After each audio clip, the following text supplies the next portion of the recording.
आज आपण पाहणार आहोत सुलभ भारती मराठी मधला तुमचा 11वा पाठ जीवन गाणे. जीवन गाणे ही कविता नितीन देशमुख यांनी लिहिलेली आहे. नितीन देशमुख यांचा जन्म 1974 साली झाला. हे प्रसिद्ध कवी व लेखक.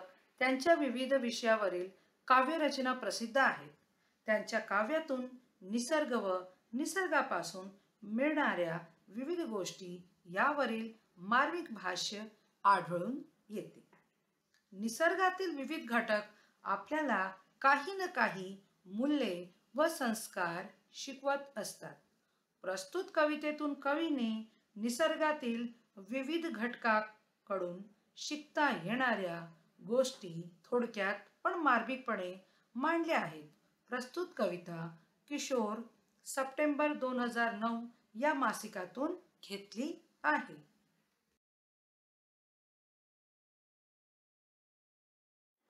मुलांनो, चला तर आपण ही कविता पाहूया.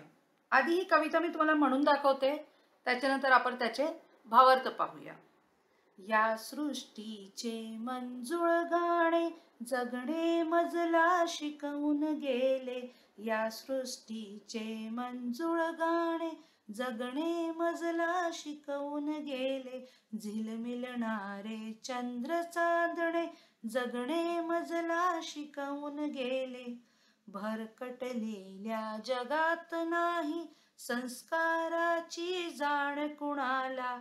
तुळशीवरल्या त्या पणतीचे जगणे मजला शिकवून गेले.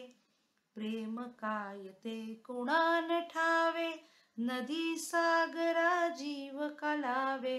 स्वैर होनी नदीचे पळणे जगणे मजला शिकवून गेले. बुलंद तरिये असे हौसले पिल्लांसाठी किती सोसले.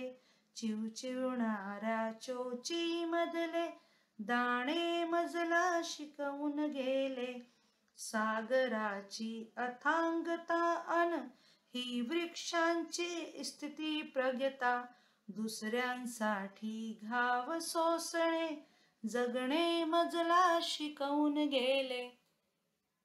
प्यारे बच्चों, अब मैं इस कविता को आपको हिंदी में बताती हूँ, इसका अर्थ. तब आपको बहुत ही ये कविता अच्छे से समझ में आ जाएगी. बच्चों, जैसे कि इस कविता के कवि जो है नितिन देशमुख जी ने, इन्होंने प्राकृतिक उपमानों से, जो प्रकृति में उपमान है, सूरज, चंद्रमा, वृक्ष, पेड़ पौधे, इनके माध्यम से मनुष्य को सीखने की सलाह दी है. उन्होंने जीवन गाने कि जीवन का संगीत हमें कहाँ से सीखने को मिलता है, तो प्रकृति से. प्रकृति के सानिध्य में ही बहुत कुछ इंसान सीख सकता है अगर वो मन से सीखने की इच्छा रखता हो तो ऐसे ही उन्होंने बात इस कविता के माध्यम से हमें बताने का प्रयास किया है. तो हम देखते हैं अब. या सृष्टीचे मंजुळ गाणे जगणे मजला शिकवून गेले. सृष्टि निसर्ग, कि इस निसर्ग में मंजुळ, मंजुळ मतलब सुंदर आवाज का जो संगीत है, जो सृष्टि में एक सुंदर सा नाद है, उस नाद ने, उस संगीत से मैंने जीना सीख लिया. हाँ, उसने मुझे जीना सिखाया. झिलमिलणारे चंद्र चांदणे जगणे मजला शिकवून गेले, कि रात में जो चंद्रमा आकाश में उगता है और उसके चारों तरफ चांदनी और तारे, इनको देख करके भी मैंने जीवन को जीने का गुण सीख लिया है. इस तरह से कवि कहते हैं. साथ ही कहते हैं, भरकटलेल्या जगात नाही संस्काराची जाण कुणाला. भरकटलेल्या की मतलब ये समाज, ये दुनिया जो है दिशाहीन होती जा रही है. उनको अपनी दिशा का पता ही नहीं चला. भरकटलेल्या, वो दिशाहीन हो गए हैं. तो संस्काराची जाण, उनको संस्कार क्या है इसका भी उनको ज्ञान नहीं है. ऐसे में क्या होता है, तुळशीवरल्या त्या पणतीचे जगणे मजला शिकवून गेले. कि एक तुलसी का जो पौधा रखा है, उसके पास एक जलता हुआ दीपक है. उस जलते हुए दीपक को देख करके मुझे जीवन जीने की कला का आभास हुआ.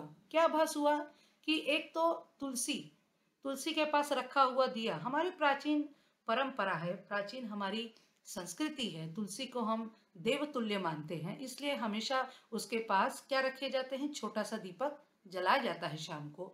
एक तो हमारे संस्कारों की बात है उसमें, दूसरी बात है कि रात को इतना गहरा अंधेरा है, फिर भी एक छोटा सा दीपक जल करके ये कहता है कि मुझसे जितना भी हो सकेगा उतना मैं प्रकाश फैला करके दुनिया को क्या करूँगा, एक प्रकाश दूंगा, ज्ञान का प्रकाश में फैलाने का प्रयास करूँगा। तो जब भी कभी तुलसी पर रखे हुए छोटे से दीपक को देखते हैं तो उनको यह आभास होता है कि वो उनको जीना सिखा रहा है।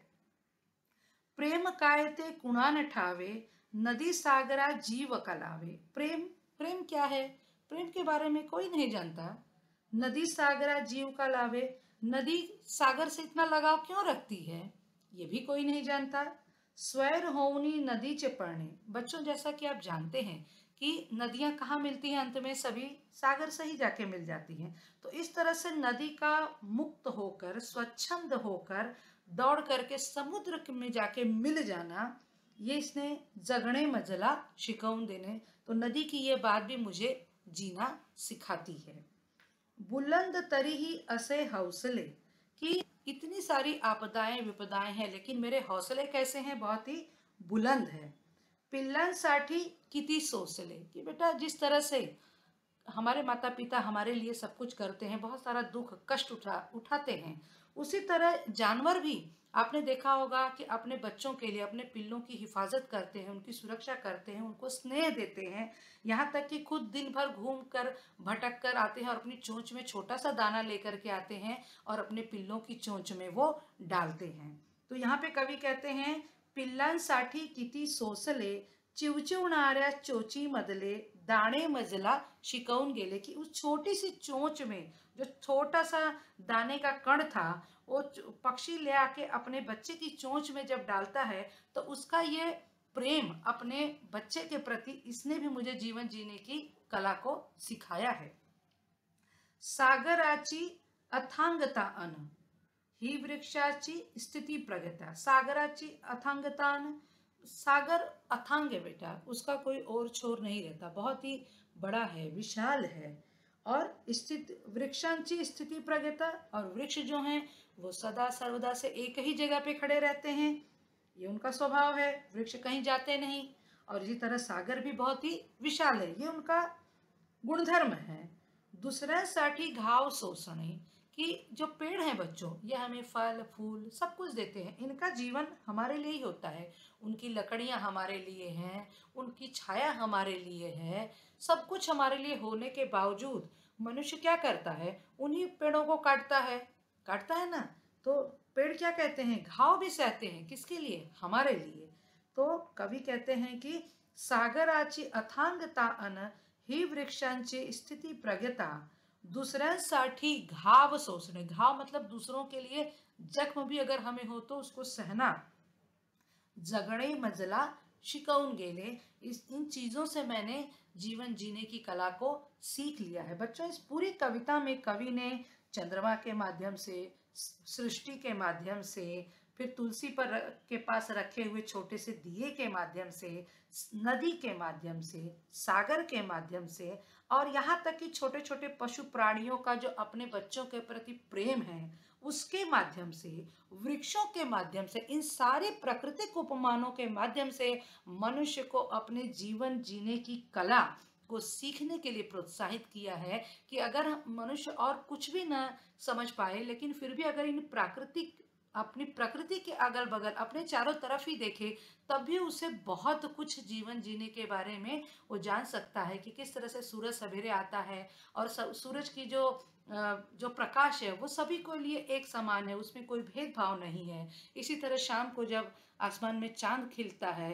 तो उसकी शीतलता कैसी है, वो सभी के लिए है। और जो वृक्षों का जीवन है वो कैसा है, वो परोपकार के लिए है। नदियाँ किसके लिए हैं, वो भी परोपकार के लिए हैं। तो इन पूरी कविता में उन्होंने परोपकार की भावना को ही अग्रसर किया है कि किस तरह से अगर ये सारी प्रकृति हम पे परोपकार कर रही है, हमारे लिए है, तो मनुष्य का भी जीवन परोपकार के लिए होना चाहिए। हमें छोटे से स्वार्थ के लिए अपना जीवन नहीं जीना है, हमारे जीवन का उद्देश्य भी बड़ा होना चाहिए। तो इस तरह से ये कविता बच्चों आपको बहुत पसंद आएगी। आप इसको पढ़िए, याद कीजिए इस कविता को।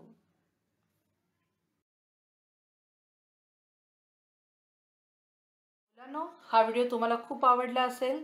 तुम्ही या व्हिडिओला लाईक करा, सबस्क्राईब करा। धन्यवाद।